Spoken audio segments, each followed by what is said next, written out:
Well, thanks, everybody.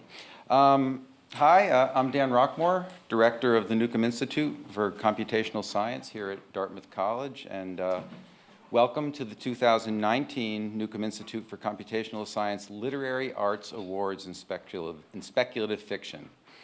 And so thanks to everybody for coming to join me here in recognizing the wondrous new creative works of both Peng Shepherd for her debut novel, The Book of M, and Audrey Schulman for her new novel, Theory of Bastards. Please join me in giving them a round of applause and congratulations.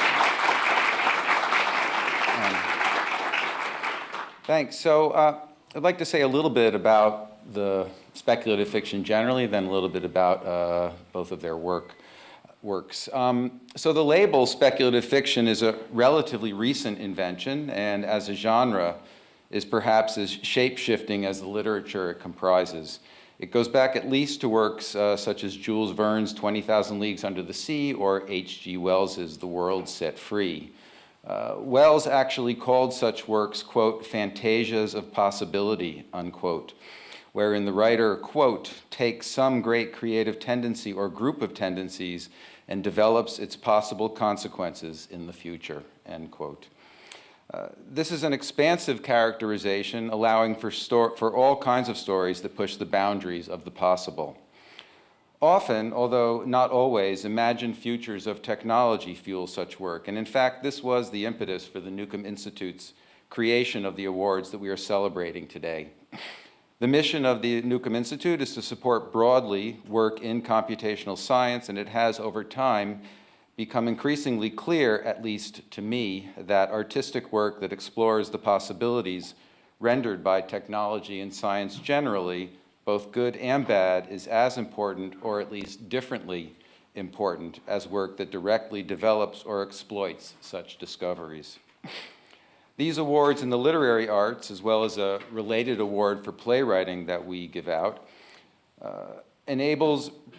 speak to and recognize that critical perspective as manifested in wondrous creative writing enables readers to explore the liminal space between the possible and the impossible. And in so doing, such work implicitly encourages each of us to reflect on whether these are worlds that we are currently inhabiting or want to inhabit. Our award-winning authors have produced masterful and thought-provoking works, ultimately selected by our judges, Hugo Award winners Anne Vandermeer and Jeff Vandermeer. Anne and Jeff worked from a very strong shortlist. Now here I'll advance a slide. So there are the books from the shortlist, and after a good deal of, so this list was comprised after a good deal of debate with the help of Dartmouth colleagues, Professor Alex Chi from Creative Writing, Professor Peter Orner from Creative Writing, and Professor Tarek El-Aris from Middle Eastern Studies, as well as the writer and critic Sue Halpern. I'd like to take a moment to thank them all for being so generous with their time. So the short list of 10 books was culled from a very strong pool of more than 50 books. I'd like to take a moment to recognize the finalists out loud. It includes in the debut category, Alien Virus Love Disaster by Abby May Otis, Infomocracy by Malka Older, Severance by Ling Ma, and Terra Nullius by Claire G. Coleman. And in the open category, the books Blackfish City by Sam J. Miller, Plum Rains by Andromeda Romano Lax, Red Clocks by Lenny Zumas, and The Night Market by Jonathan Moore. I wish we had more time to say more about these engaging and engrossing works, but we'll now turn our attention to hear a bit more about the winners. So it's my pleasure now to introduce to you the recipients of the 2019 awards, and so I'll start with the category of debut speculative fiction, and for that I'm pleased to introduce to you Peng Shepherd, who's sitting there third from my left.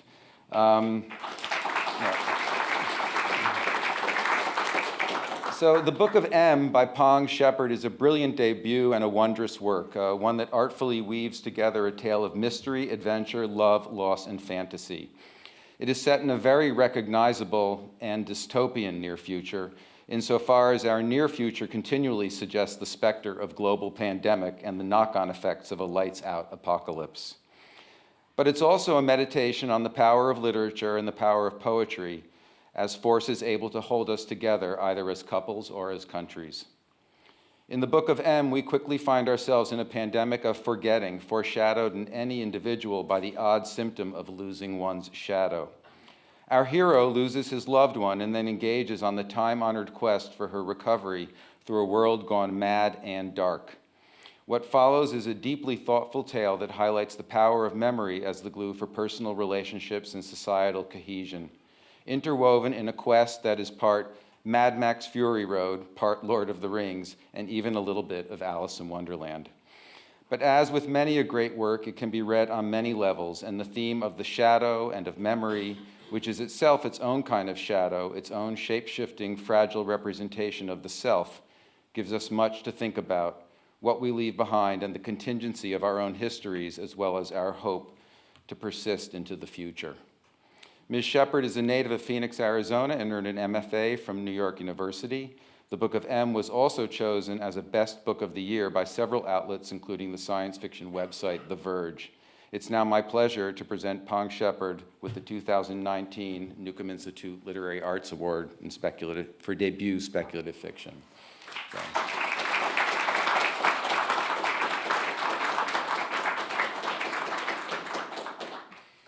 All right. Second, to introduce the work of Audrey Schulman. A climate change future creeps in slowly and subtly, if only eventually to play a huge role in Audrey Schulman's riveting and timely new book, Theory of Bastards, the winner in the open category of the 2019 awards. Theory of Bastards is a remarkable work that pulls off the difficult trick of both a compelling and emotional read while also giving the reader insights around cutting-edge science without calling attention to it. This is the best possible kind of teaching. It's a story about adaptation and evolution, a novel about the importance of paying attention to one's inner and outer life, as well as the world around us. Our hero is a MacArthur Award-winning animal behaviorist, also called an ethologist, who takes up residence in a primate center to continue her groundbreaking work on primate social systems. She arrives in poor health, physically and emotionally. The outside world is not in a much better state. The reader is made slowly aware of this as a near-future world. Climate change has already begun to work its effects on the world in terms of the food supply and the weather. But life goes on. Kids go to school and to the zoo. Scientists continue to do their work. Even administrators continue to administer. People fall in and out of love, but at some point it all goes to hell quickly and dramatically. When it does, all that we have learned along the way of primate societies quickly creates a fascinating backdrop for the developing joint human-primate dramatic and terrifying adventure that ensues. Theory of Bastards takes on the question of what we can learn about ourselves from the close observation of others, and even more, how to respect the other. Ultimately, Theory of Bastards reminds us of how much we need to learn from those whom either history, circumstance, or even evolution has rendered powerless. Ms. Schulman hails from Montreal and now lives outside of Boston, where in addition to being a writer, she runs the nonprofit HEAT, which is devoted to helping people and communities to find ways to live in an energy-efficient fashion. Theory of Bastards is her fourth novel, and it was also chosen as a 2019 Philip K. Dick Award winner, a prize sponsored by the Philadelphia Science Fiction Society and given annually to the best science fiction writing. It's now my pleasure to present Audrey Schulman with the 2019 Neukom Institute Award for Speculative Fiction.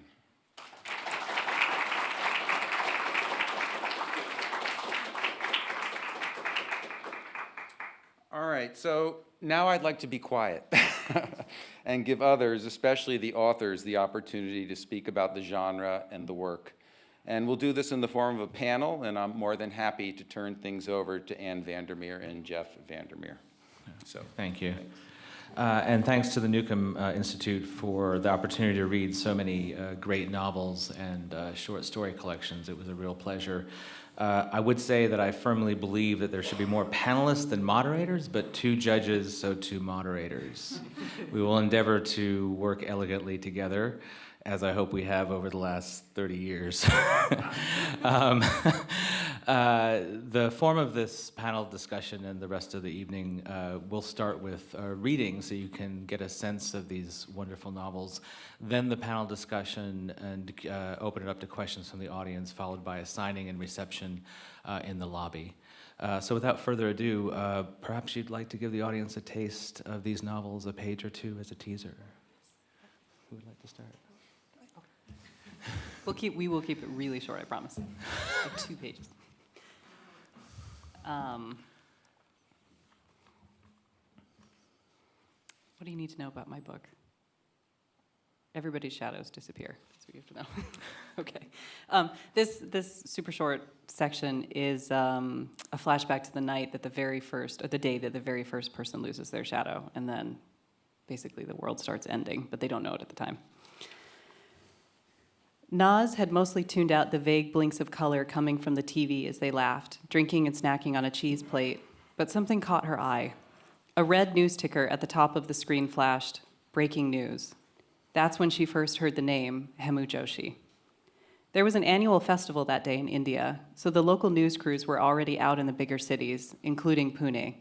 They'd been on Hemu for all of 7 minutes before someone working for an international station caught sight of their live feeds. Everything exploded. Within 6 hours, it was on every channel and website in the United States, and crews from every country were touching down in Mumbai and frantically renting cars by the dozen to drive 3 hours away to the outdoor spice market in Pune. Naz and her friends all stared transfixed at the screen, unable to look away. At the time, none of them knew that they actually should have been terrified. Instead, they were fascinated, obsessed. And Hemu obliged them. He stood gamely in the street of the market's largest aisle for those first 3 days, giving demonstrations for curious passersby. No matter how many times he did it, it never got old. Naz could watch him for 12 hours straight, with breaks only to microwave food and bring it back to the couch. First, Hema would smile and say something to prove he was real and that it was live, not a tape being looped.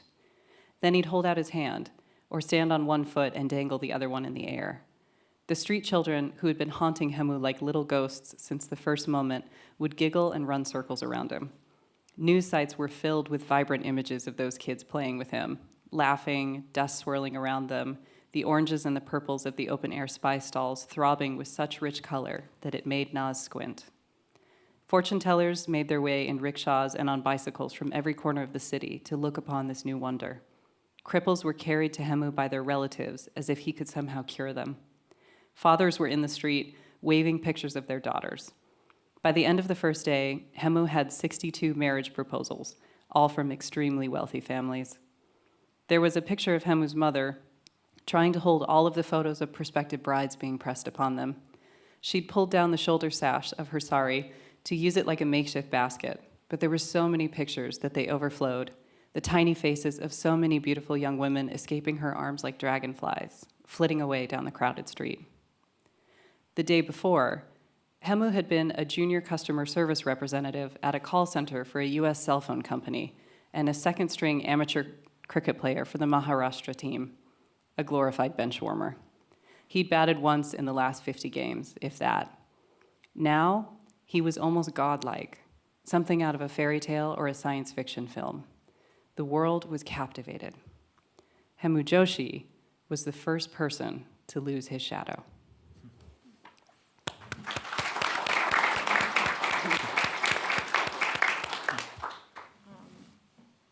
Okay, I'll read. This is partway through.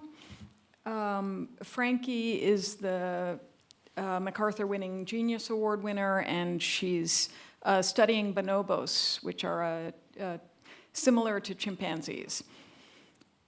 In the middle of the night, Frankie woke, her bladder full, and remembered the storm. After visiting the bathroom, she headed toward the enclosure to see if the storm had arrived. The rasping snore of one of the bonobos echoed down the hall. It sounded like Mr. Mister. In the research room, she stopped in front of the door to the enclosure and said, "Okay, door, open." The door unlocked, and she stepped out into the empty space.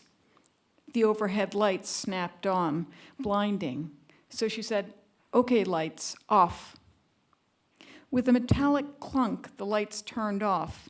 In the darkness, the enclosure felt spooky, a deserted auditorium at night. With the glass roof closed, the echo was perfect, the rustle of her clothes, the rasp of her breath.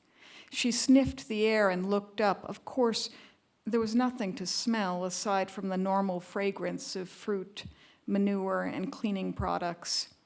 Above, the stars were clear and bright.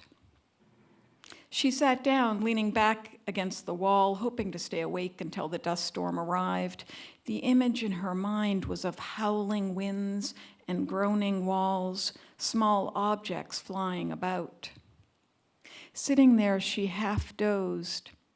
At one point, she startled up, unsure of what had woken her or how much time had passed. The quiet, complete, profound, the silence of a dream. No traffic, no voices, no wind, nothing except the breath in her throat. Above her, half of the stars were gone. She blinked up at the sky. At first, she assumed the object between her and the stars was a cloud, then noticed how clean the line was, like a giant piece of paper creeping majestically forward across the night sky. She looked over at the tourist viewing area. One by one, the lights along the path blurred, then disappeared, wiped from view, from existence. This silent darkness sliding forward along the path, erasing object after object, until only the enclosure remained, this building the last in the world. The storm arrived this way, not with noise or fury, but instead like fog, a creeping absence of sound and light and vision, like death or anesthesia, an inching thief. Staring upward, she imagined all that dirt, that dust hanging in the air above her, thousands of feet of it, higher than she could see or imagine, the sheer weight of it all. For a moment, she felt how truly tiny she was, how utterly insignificant. Then she stood up and shook herself. Heading off to bed, she concentrated instead on the fact that she was inside, the lights and the heat on, the fridge full, the sink working, that cozy sense of comfort that came from being warm and safe during a storm, that sense of being privileged and smart.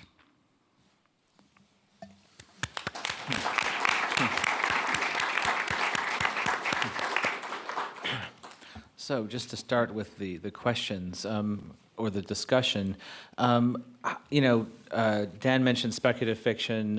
Both of your books are from mainstream literary imprints. So there's that aspect too in terms of your readership. How do you think of your novels in terms of categorization? Is there a term or a school of thought or a literary tradition that you thought about or that you think is accurate with regard to their execution and intent? So I grew up reading science fiction fantasy pretty much exclusively. I came to literary fiction a lot later, like university. And so I didn't think a lot about it when I was writing it, but when I was finished, I was like, this is a pretty weird book. And I was sure, because I'd grown up reading science fiction fantasy, that it was fantasy. I was like, this is very obviously a fantasy book. And then the literary agent I got kind of skews more literary, and the the publishing house that I ended up at, it also skews more literary. And then, the first couple of reviews that came out were talking about this beautiful literary novel of, like pain and mystery and loss, and I was like, wait a minute. And so that it's been kind of an interesting process, I guess, because when it was just my little secret baby, I thought it was only a fantasy novel, and I've seen it now as literary. I've seen it as mystery. Someone had it in the thriller section. So yeah. And maybe my experience is sort of the reverse. I always thought it was I just wrote the book, right? And my other books were, and I went where I wanted to go with it. And I also read an enormous amount of science fiction when I was a kid. but I didn't ever think of it as science fiction or speculative fiction or categorize it in any way at all. And so I was surprised that it is categorized that way. But mostly it's just the book I wanted to write, you know? Yeah, I just want to say, I think it's a lot more like, for us now, every time we see it in a new genre, it's just like more, I don't know, it's like nice to know it can also be that way too. You know, more readers, Yeah. Yeah. And it's interesting because what you're talking about too is that you've been fortunate to have the books discussed in so many different ways that it really shows the depth of them and the different ways they can be read, which is wonderful. So we didn't consider this in making our decisions, but even though your novels are vastly different, there are some echoes here between the two novels. And one is this idea of the breakdown of civilization as we know it and kind of the loss of those things we take for granted in our daily functioning in the world. So I'm wondering if there were touchstones, either fictional or non-fictional, in how you thought about portraying that situation, especially given that it's become more normal in places due to climate change and various disasters. I just love dystopian fiction. I mean, like, what could be better, right? It just automatically pulls you in because it's also so. It's a social critique too at the same time because you're always wondering like what will bring society down, and these books help you begin to imagine that. So I just love having it be dystopian. Did you have to do any research for like the latter stages of the book, or think about what the progressions would be, or? I did a lot of research for the book, but I didn't do a lot of research in particular for the end of it. It was always a question of like, what will, I played for a while with, the idea that there'd be some sort of solar eclipse, or, I spent a while choosing the event. It's always just trying to get to that part where the plot really kicks up. That's fun. I think I enjoyed the little moments the most in the, because you spend a lot of time plot-wise thinking about the really big, like what ends the world or which cities fall or what happens to the government. But sometimes it's just more interesting thinking about what are you going to do now that the fridge doesn't work anymore? Because the food's only going to last for 6 more hours. And I found that kind of a lot more intimately scary and interesting.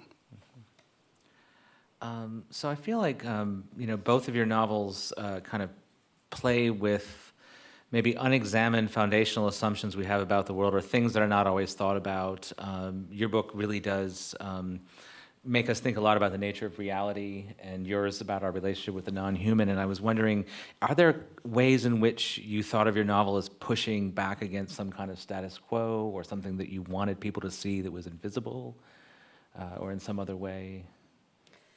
I don't know if I wanted to make any kind of very specific statement about it, but it was, as I was writing it, it was really interesting to me because the way that the magic works in my book is if someone who's lost their shadow forgets something or misremembers it, the world changes to make that forgotten thing or the misremembering of it the true way.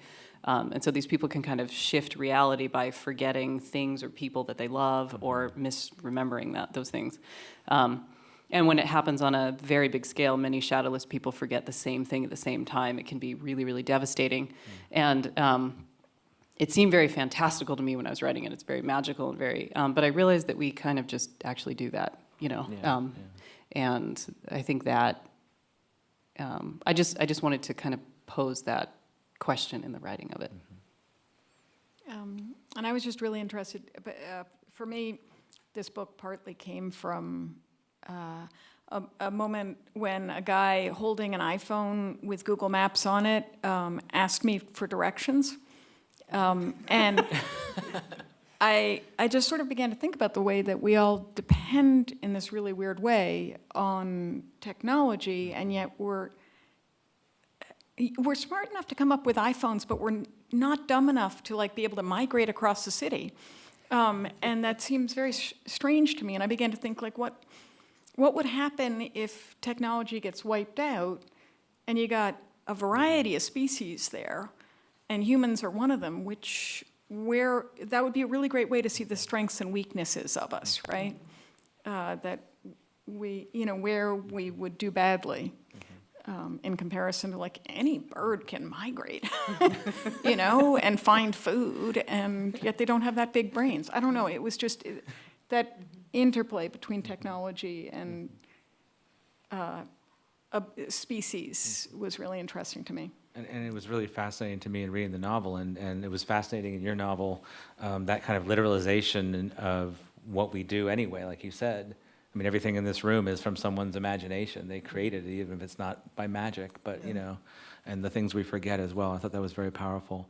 So I have one more kind of general question before I turn it over to Anne for some additional questions. But, you mentioned technology, and it does kind of, I think, also feature into your novel as well.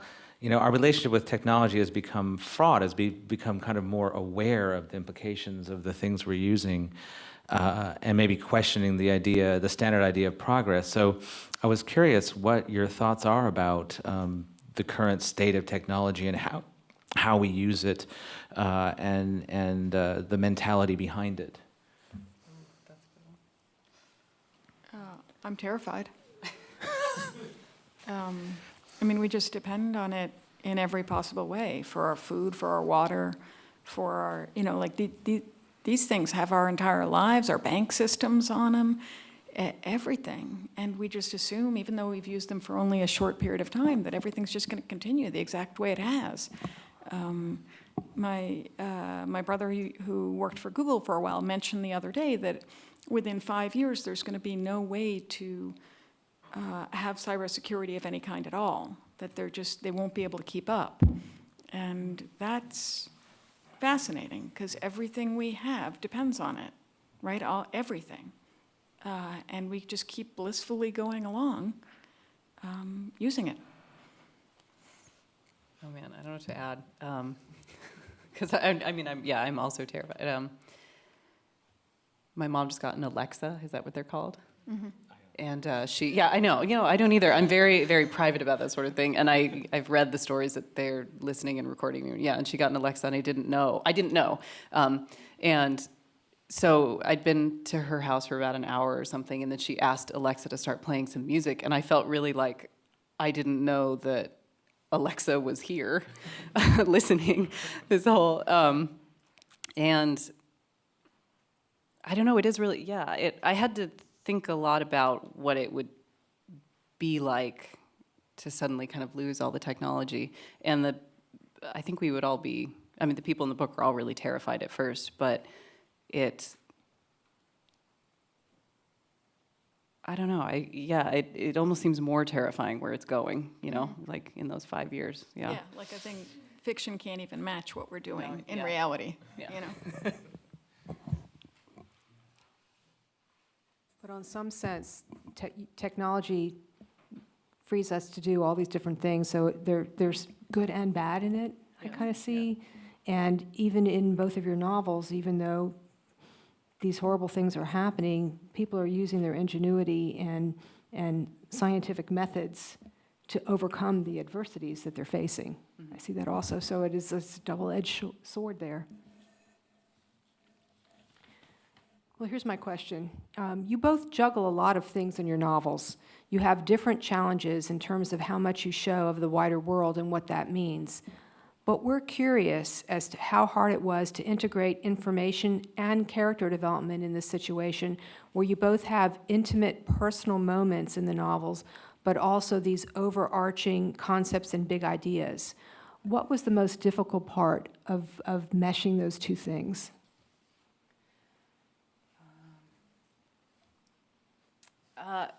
The hardest part for me was trying to figure out a realistic way that people could start losing their shadows, because even though it is a fantastical book, I really wanted the start of it to feel realistic, because usually the end of the world, not usually, but many times in fiction, the end of the world starts with a flu pandemic or some kind of virus that gets out, or like a comet hits the Earth, an asteroid hits the Earth. And since my plague, I guess, is magical, I really wanted a grounding thing, and that's what took me the longest. I went around and around trying to figure out something that felt realistic, and then I realized through research, there's actually a real way that people do lose their shadows for a couple of seconds. It happens once a year in India, and they call the day 0 shadow day. And if you are outside at a specific time on that day, your shadow will disappear for a couple of seconds.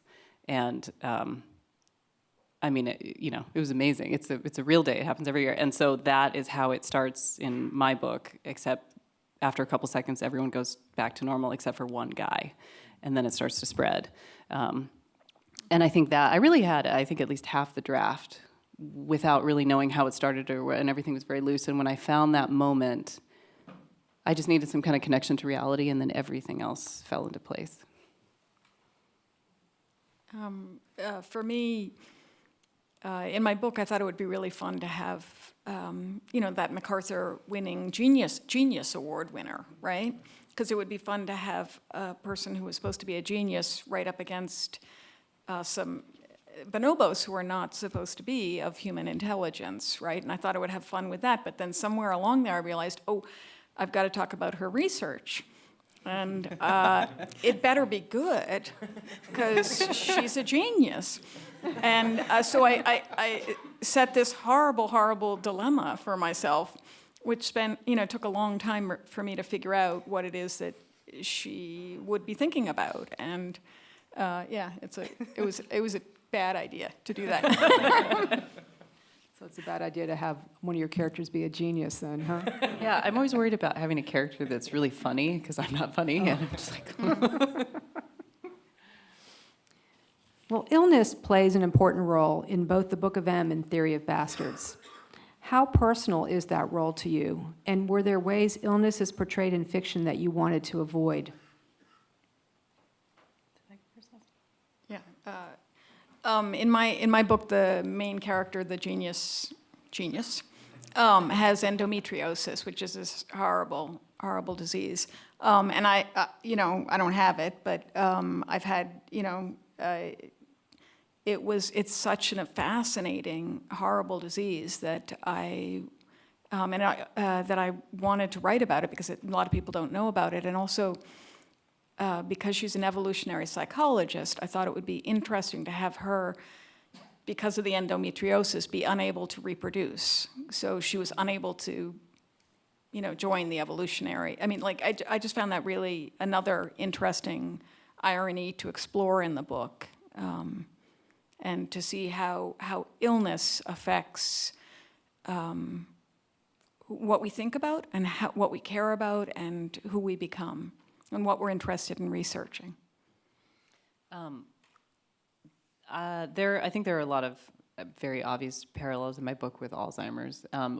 I haven't personally experienced it, but we do have, friends and, friends of family members that are struggling with the disease. And but I think it's it's a lot of our greatest fears, because sort of all you have are your memories. It doesn't matter how much money you've made or how many professional accolades you've gotten, especially if the world ends. Really all you have is what you remember of yourself, what you remember of your loved ones.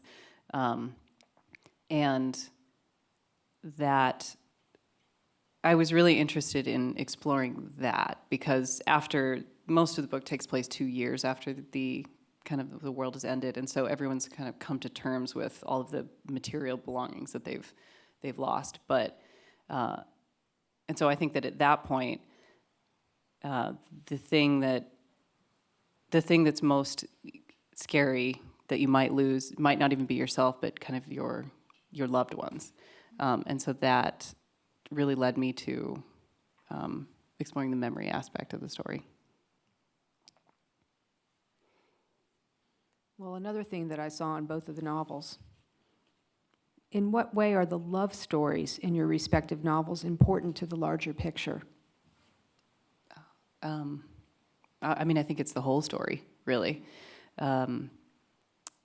Because really, what is a marriage except a bunch of memories, good and bad, and the differences, the tiny differences between the memories you have. Because in a non-magical marriage, the differences in your memories don't really matter that much. But in a marriage like this, where one of you doesn't have a shadow anymore, and every forgetting or misremembering can be potentially very dangerous, it could really. I mean, it was a very literal way of kind of investigating a marriage, I think. But I was really just interested in exploring what exactly does memory mean to you, and what does it mean to the person that you care the most about? And I was, so love is like, supposedly where, it's the most human thing, right? And it's some of the most, the greatest literature is written about it. It's one of the highest things we can all reach for. And yet it's also such a basic biological component, and that I wanted to explore that part, because the bonobos are known for an enormous amount of sex. And so I wanted to put the bonobos in their constant sex up against somebody slowly falling in love, and look at what's similar and what's different, to again sort of explore what is human and what is not. That was fun. Well, how have readers received the ideas in your novels? Are there any interesting interpretations or interactions that you've had with readers?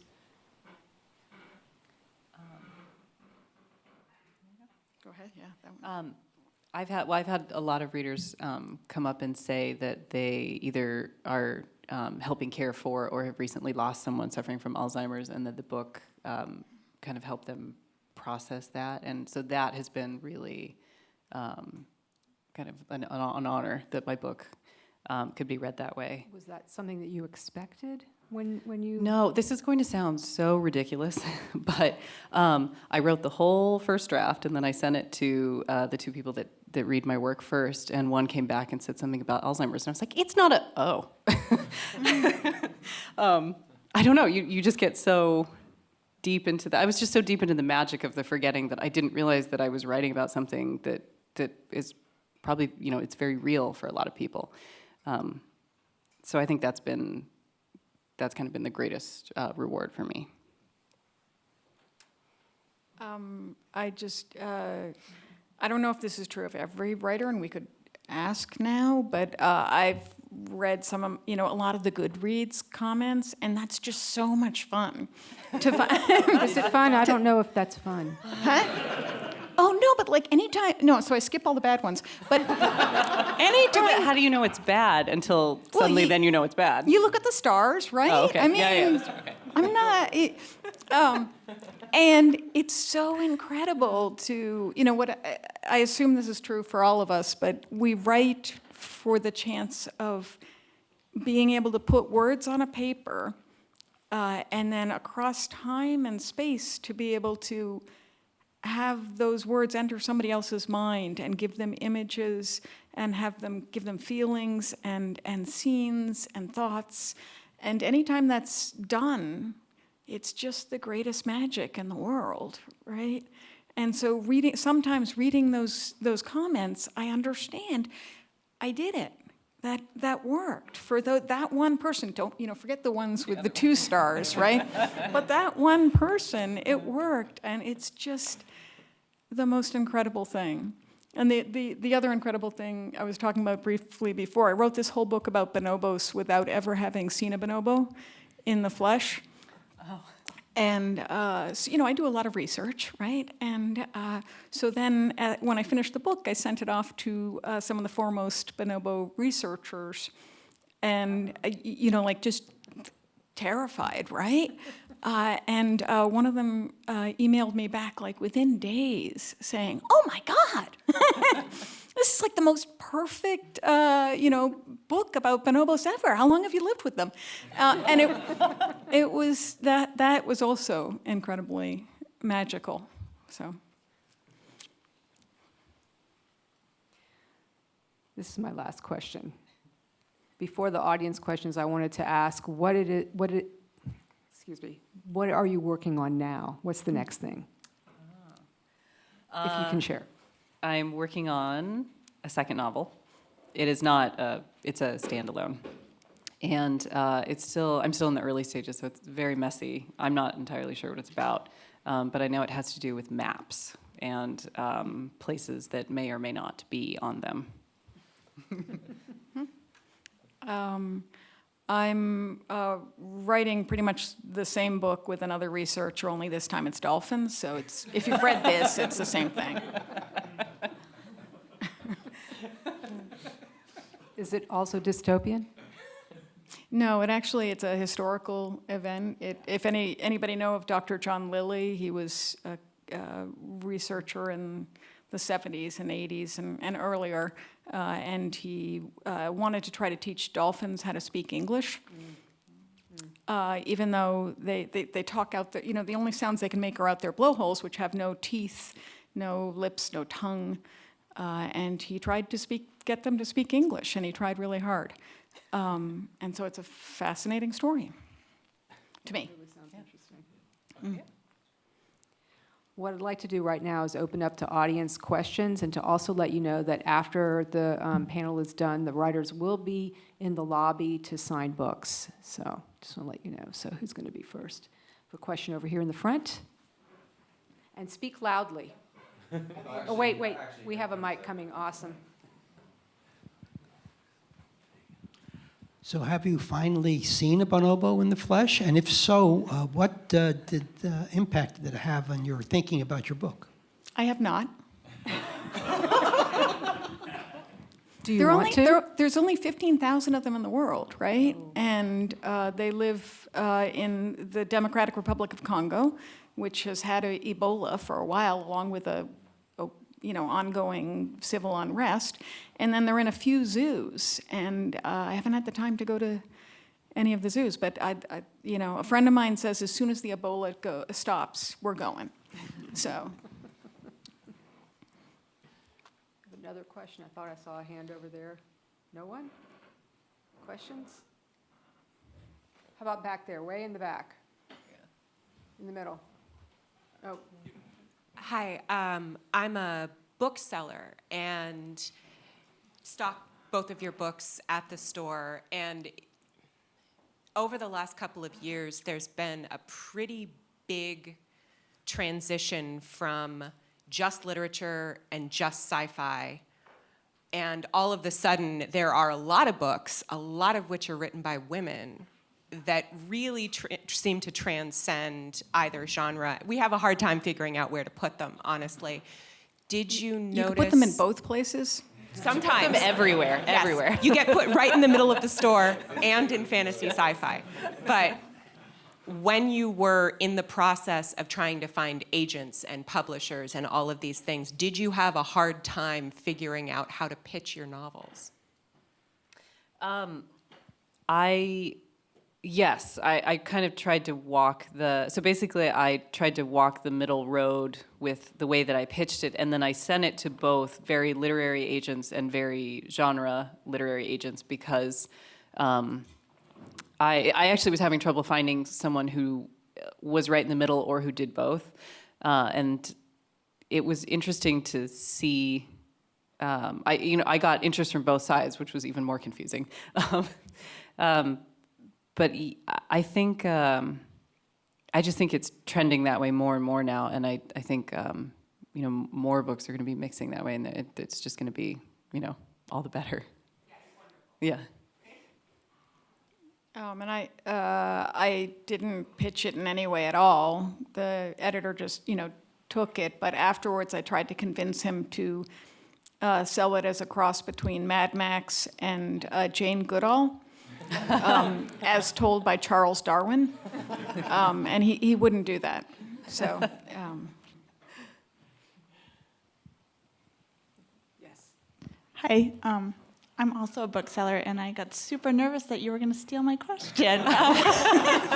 Great minds. Mine is sort of in the same realm, but I notice lately with a lot of spec fic that it's predominantly written by females, and I'm wondering, actually from the whole panel, if you want, why you think that might be.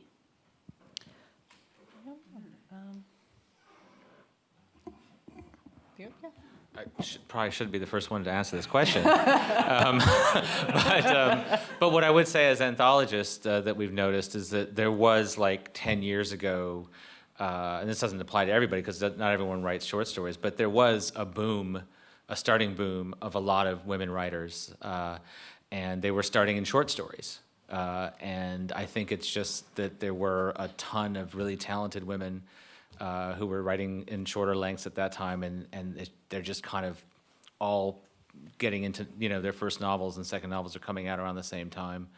I think the field has leveled out more, and there's more opportunity, and there's it's not perfect, but it's much better than it was 10 years ago, So I think that's possible as well.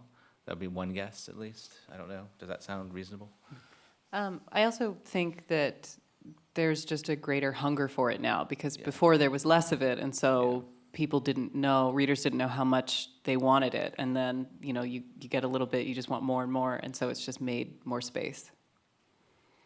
And I think just most readers are women, and most writers, I believe, are also women. So it only makes sense that I think one of the things that have happened is gradually. I don't know if you've done. Anybody remember what the reviewer count is, where they count the numbers of reviewers? The Vita Award, Yeah, Levita, where they count the number of reviewers who are male and books that are by men and the books and reviewers that are by women. And so over the last few years, that's finally begun to shift. So it's not just a man writing a review about a male writer, but finally began to be also female reviewers and female writers in a better percentage. If you ever want to look at it, it's really interesting. Levita, I think it is. Yeah. Do we have any more questions? Up here in the front. Hi, yeah. Also for the whole panel, maybe especially Audrey and Jeff, would love to hear what you think the responsibility of the author is to portray the science in the science fiction that you write. Go ahead. Zero, depending on the kind of book it is, right? Really depends on the stance, the character. Even in Annihilation, she's a terribly bad field biologist in many ways. So the science she may have right, but there's certain aspects of how she gets obsessed about subjects that throw things off. So I think it's always strained through character. And I find it more interesting sometimes when the science is wrong. But then also there's subjects like physics where it changes every week. So on the Southern Reach trilogy, after a while, it was like, anything I come up with will not be as absurd as the thing I just read in the science journal. And so sometimes, depending on the field, it doesn't matter. But as we were talking about earlier, or at least I was, before this panel, I do find a trend where a lot of authors they'll research the hard science, the physics, but they don't give a crap about the animal behavior science part. And so I read a lot of books where the physics is right, but there's some animal behavior component that's completely wrong and terribly stereotypical, and I feel like that's something to do with the foundational assumptions we have about what has value in our world. So, and I think the writer has no responsibility to be actually accurate, but I love books that are where you learn something and where you can feel that it's been researched, that there is truth behind it. That just helps me trust the writer more and the book more, and it lets me just fall in much deeper. So it's just, I think, a plus. yeah, I mean, I would say that besides what I said before, that I have extrapolated and spent a lot of time extrapolating fungal technology through a lot of my novels, and take a good point of pride in that a lot of inventions that have occurred in the last few years are actually predicted in prior novels of mine, where they seem totally outrageous and ridiculous. So. I just also want to say that as an editor, when I'm reading something, it doesn't matter as much how accurate the science is, depending on how important it is to the story. And if it's the type of thing, if the mistake is so egregious that it's going to throw the reader out of the story. So it really depends. A reader is willing to go along with the writer up to a certain point. So to me, as an editor, that's what I'm looking for. At what point is it just, oh, it's just way too wrong? And also, is the wrongness of it fixable, or does it just destroy the basis of the story? So that's how it is for me. We have any more questions? Good. Hi, I have a question.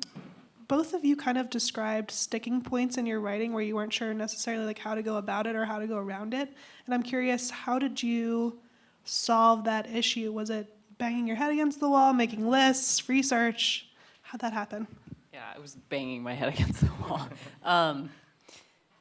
Yeah, I mean, everyone's process is different, but my process is very much write huge amounts of material, just kind of like throwing stuff at the wall and seeing what sticks. And then eventually something will, but just having the courage to just keep churning out pages until you get the right one.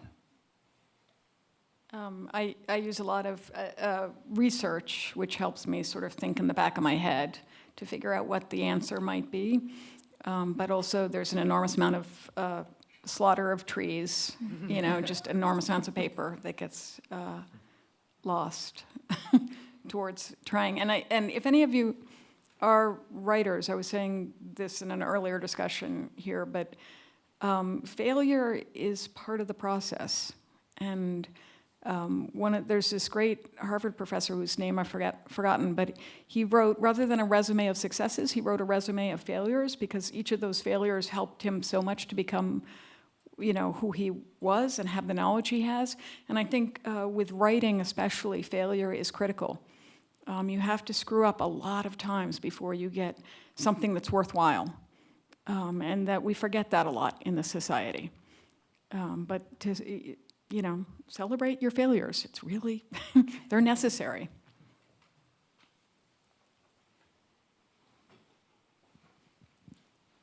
Thank you for coming to campus today. My question was, I'm curious how you decided when your novels were done and when you were ready to, you know, stop editing and just, you know, send it out. This is probably not a super helpful answer, but I just kind of, I came to a moment where I knew. And I did it, you know, a couple of rounds of revision, and every round I'd get to the end and I would still feel a little bit insecure about the book, or just I still knew there were things wrong with it, or I knew that something could be better. And then after a certain point, I just kind of became more at peace with it, what it was, and it felt like it was itself, you know, it was done. So I think it's just having enough time with the thing that I felt a peace with it. Yeah. That was a lot of my process too, but I also, a little bit before I think I was totally done, I sent it off to my editor, and he said, great, it's all done. Yeah, and I always wonder if I should have just done one more editing pass, but too late. What a great story. I wish all stories ended that way. I know some writers who think it's never done. Even after it's been published in multiple printings, they still find problems and they want to change them. Well, don't they say that the best time to edit a book is 5 minutes before you have to give a reading from it? Yes. Like the best, yeah, right? Yes, yes, and if most writers, if you look at what they're getting ready to read, there's all kinds of cross-outs and everything, because they're editing as they go. Yep. I think we have time for one more question.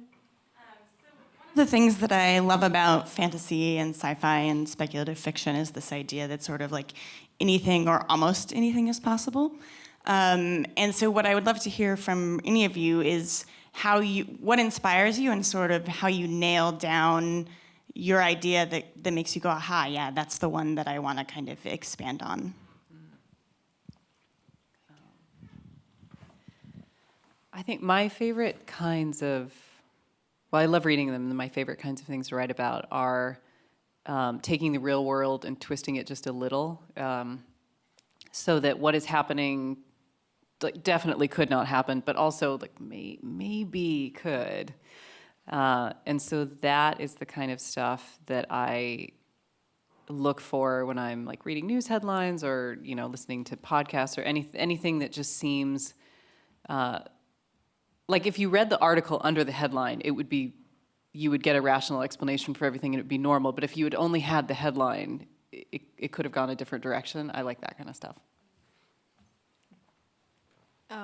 I know exactly what, by this point, you know how some writers just have the things they always write about. So I know those things now with me, so I know exactly what as soon as I hear about somebody who's got some physical difference in them, something with some large charismatic animal, you know, some megafauna, and something probably where there's some weather that's different. It's either in a different climate or something's happening with the weather.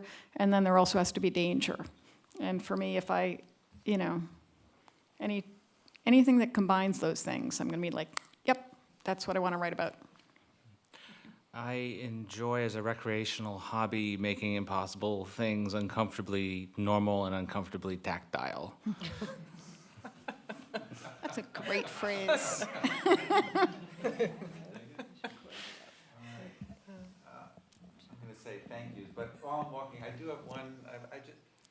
Would you mind giving an quick origin story for both of you? Like, the first time you thought, I could actually do this. Like, maybe I should try to write something. I'd love to hear that. Mine's ridiculous. I was 4, and I really loved reading my kid picture books. And so one day I wrote a book of my own. It was about a very friendly spider. I think his name was Stanley. And my mom, being a wonderful mother, took the pages and took them to her work, and she got them laminated and then put a spiral thing. And then she brought it home. She's like, look, this is your book. And I thought I was published. For like 1 year, and then, yeah. So that was the start. When I was 12 in English class, I told everybody I was writing a novel, and it was like 46 pages with drawings, so it was probably typed up, it was probably be like 6 pages. But everybody gave me lots of attention for it, and I thought, psych, this would be a great career. I could sleep in late, I could hang out in coffee shops. I didn't think about like healthcare. I would say it's just like that, right? You just wake up late and hang out. Oh, yeah. Yep. All right, thanks so much. All right, so I'd like to close with a few thank yous. So first, I'd like to recognize always the generosity of Bill Neukom, who made possible the Neukom Institute with a generous contribution to the college, a generous gift, and hence the awards that we're celebrating today. I'd also like to thank the Neukom Institute staff, so Christine Alberga in the back there and Dave Merker in the back there. None of this happens without their leadership and help, including the fact that the Norwich bookstore is out there, and I hope you buy the books of our award winners. I want to thank Ann and Jeff again for leading this and all the work they did. And finally, congratulations again to Audrey and Peng. Thanks so much for giving us great stuff to read. So.